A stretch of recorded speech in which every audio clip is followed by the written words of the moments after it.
Assalamu alaikum, this is Professor Zaigam Abbas and today we are going to start passive voices, and in our passive voice we are starting from present indefinite tense. So first of all we will discuss the rule of present indefinite tense in passive voice. The rule is very simple.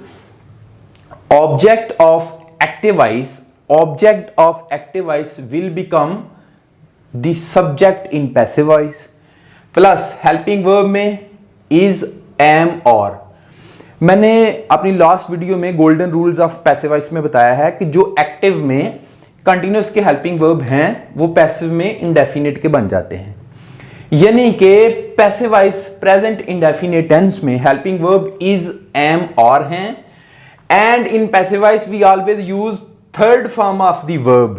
Passive voice में हमेशा third form of the verb आपने use करनी है. उसके बाद addition of by है plus objective form of the subject, यानी कि ही का हिम हो जाएगा.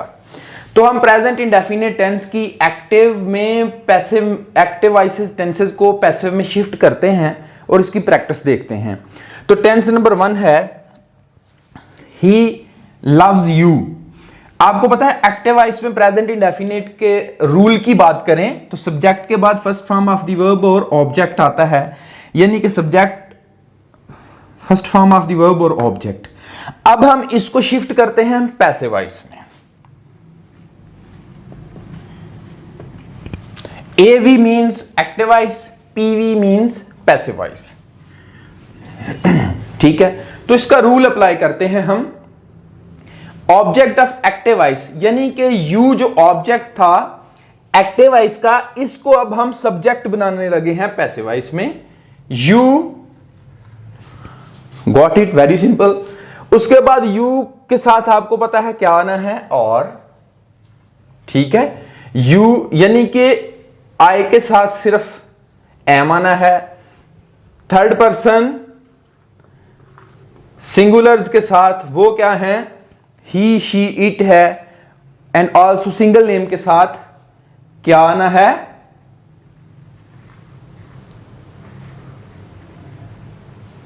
इज. बाकी आपको पता है, बाकी थर्ड पर्सन प्लूरल के साथ आर. ठीक है, फर्स्ट पर्सन प्लूरल के साथ आर, यू के साथ आर बी, यानी कि यू और थर्ड फॉर्म क्या है, लव की, you are loved. Got it जी. हमने पहले ये रूल अप्लाई किया, ऑब्जेक्ट को सब्जेक्ट बनाया. ठीक है, और हेल्पिंग वर्ब लगाया. रूल नंबर 2 अप्लाई किया. रूल नंबर 3 क्या है, always use third form of the verb. उसके बाद एडिशन ऑफ बाय और ऑब्जेक्टिव फॉर्म ऑफ ही क्या हुई, him. So I hope you people have understood the use of the first sentence, यानी कि ऑब्जेक्ट को हमने क्या बनाया, सब्जेक्ट. ऑब्जेक्ट क्या बना है, सब्जेक्ट. उसके बाद हेल्पिंग वर्ब. पैसिव वॉइस में प्रेजेंट इंडेफिनिट के क्या थे, इज आर एम. यू के साथ are, third form of the verb और एडिशन ऑफ बाय और objective form of the subject, he का क्या बना, him. Similarly they play hockey. इसका जब हम पैसिव वॉइस बनाएंगे, दे प्ले हॉकी का जब हम पैसिव वॉइस बनाएंगे तो हॉकी ऑब्जेक्ट है, यहां पर क्या बनेगा, सब्जेक्ट हॉकी. हॉकी क्योंकि एक सिंगल नेम है, इज इसके साथ आएगा. इज थर्ड फॉर्म प्ले की, प्लेड. एडिशन ऑफ बाय, दे की objective form them. Very simple. हमने क्या किया, एक्टिव वॉइस का जो ऑब्जेक्ट था उसको हमने यहां पर सब्जेक्ट बना दिया. उसके बाद सिंगल नेम है, इज आएगा क्योंकि इसके helping verb is, am, are थे. Third form of the verb आएगी और एडिशन ऑफ बाय और ऑब्जेक्टिव फॉर्म दे की लगी. अब सेंटेंस नंबर 3 देखते हैं. Ali reads a book. A book क्या था, ऑब्जेक्ट. अ बुक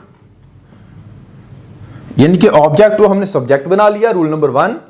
उसके बाद अ बुक एक सिंगल नेम है, इसके साथ इज आएगा और हमेशा third form is, read, read read same spelling के साथ इसकी प्रोनाउंसिएशन चेंज होती है। Book is read by Ali.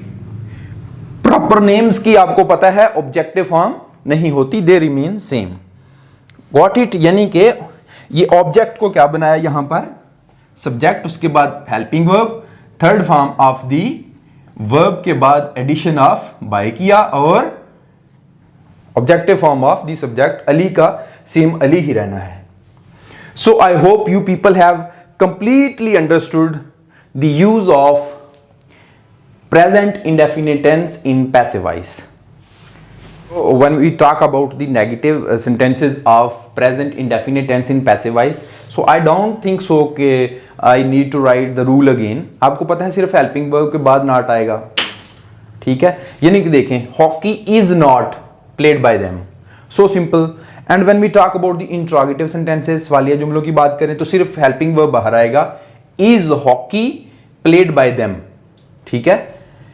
सिर्फ हेल्पिंग वर्ब बाहर आया है, is hockey played by them और क्वेश्चन मार्क, ठीक है?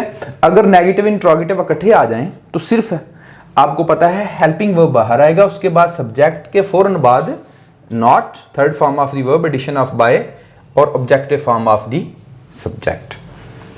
So I hope you people have understood the use of present indefinite tense in passive voice, how to convert active voice into passive voice in present indefinite tense. So now I am sharing an activity to check you, have you people understood it or not. You have to solve it in the comment section. So activity is, mother cooks food, she sings a song. Thank you so much. Thank you for watching.